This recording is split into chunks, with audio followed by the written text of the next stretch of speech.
Film की शुरुआत होती है। इस लड़के का नाम सिद्धार्थ होता है। ये रोड पार करने के लिए क्रॉसिंग लाइट का वेट कर रहा होता है। सिद्धार्थ फोन चलाने में एकदम मस्त था, लेकिन वो जैसे ही रोड क्रॉस करने लगता है वैसे ही सामने से एक गाड़ी आ जाती है।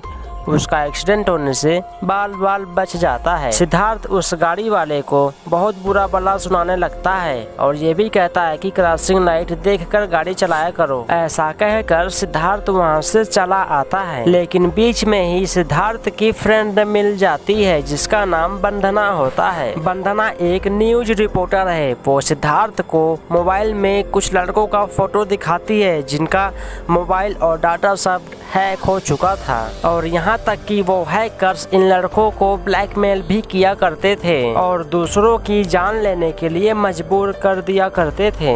ऐसे ही सभी हैकर्स मिलकर इन सभी का अच्छा खासा जीवन बर्बाद कर दे रहे हैं। कुछ समय बाद सभी का मोबाइल अचानक से हैक होने लगता है और सभी का मोबाइल बंद होने लगता है। पूरे शहर में उथल पुथल मच जाती है। यहाँ तक कि बड़ी बड़ी कंपनियों का भी डाटा हैक होने लगता है। पूरा शहर परेशान हो चुका था कि ये सब हो कैसे रहा है, लेकिन उन सबको क्या मालूम कि हम लोगों का डाटा कोई पर्सनल चोरी कर रहा है। पूरे शहर का डाटा इंफॉर्मेशन वायरस बनकर उड़ जाता है। एटीएम से सारे पैसे अपने आप ही बाहर निकलने लगते हैं और यहाँ तक कि ट्रांसफार्मर में शॉर्ट सर्किट हो जाता है, जिसकी वजह से कुछ लोगों की जान भी चली जाती है और पूरे शहर में भाग दौड़ मच जाती है। अगले दिन सिद्धार्थ अपने हैकिंग स्टूडियो में काम कर रहा था। अचानक उससे कुछ चीजें नीचे गिर जाती हैं। जब वो उठाता है तो उसे एक पेपर मिलता है जिस पर कुछ ड्राइंग बनी होती है। ड्राइंग में 3 लोगों की तस्वीरें बनी होती है, जिसमें से एक सिद्धार्थ होता है और उसका एक बेस्ट फ्रेंड होता है और सिद्धार्थ की एक गर्लफ्रेंड होती है। तीनों हमेशा एक सच्चे दोस्त की तरह रहा करते थे। आखिरकार अब ये लड़की सिद्धार्थ के साथ क्यों नहीं है? ऐसा क्या हुआ कि इन दोनों की दोस्ती टूट गई?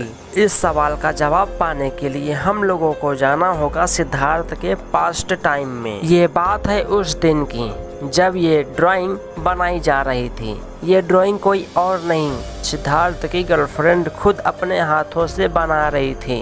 तीनों फ्रेंड अपने हैकिंग स्टूडियो में एक साथ बैठे हुए थे। सिद्धार्थ कुछ अपना काम कर रहा था और दोनों पीछे बैठे हुए थे। इन तीनों की लाइफ हंसी खुशियों से भरी हुई थी, लेकिन एक दिन सिद्धार्थ की गर्लफ्रेंड अचानक फांसी लगा लेती है। कुछ हैकर्स सिद्धार्थ की गर्लफ्रेंड को भी परेशान कर रहे थे, यहाँ तक कि ब्लैकमेल भी कर रहे थे।